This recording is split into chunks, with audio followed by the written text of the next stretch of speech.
I remember once calling you and saying the people in Norton, in the Kingsdale, the development area, are being victimized by Ignatius Chombo. They're being victimized by the politicians in Mashonaland West. You dealt with that. You called for a meeting. This is the leader that I voted for 2013. I therefore appeal to you, President, to give audience to any Zimbabwean who has anything that they believe is right for Zimbabwe. There is no point victimizing Pastor Mawere. Have a cup of tea with him. I used to have tea with you for 3 hours. I enjoyed the grapes we had, the warm scones that you offered me.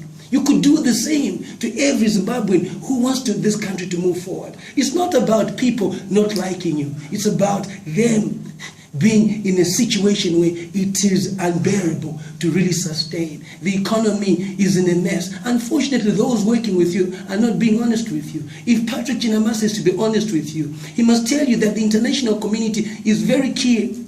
Like I've been told, I've just come from the EU. I've met a lot of leaders within Africa, and their message is clear. You must step down. As long as you don't step down, there will be no money in this country. The Zimbabwean people are more important than you, President, at this juncture. And it's important you hear their call. Meet the war veterans. Talk to them. You don't have to be using other people to fight them.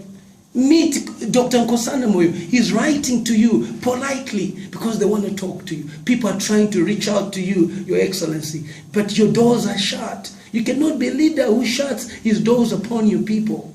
The youth are unemployed. You are keeping them year in, year out. They are not employed. They are vendors. President, I'm appealing to you because personally, I had a relationship with you. As the provincial chairman of Mashonaland West, in the 10 months I was chairman, 11 months, I met you 9 times. At any given time, you gave me 2 hours. Can't you give them 30 minutes? At Obama, as much as you want to call him an Uncle Tom, he's able to deal with the complicated situation in America of race. He confronts it. He meets it. He discusses with them. I saw him address people at over the shooting of the black Americans, over shooting of the white police. It was an intricate, but the balance that he had to more or less be seen doing, being a black president. Equally, the black are being shot, but being a president of a country where the majority are white, he still managed to address his people.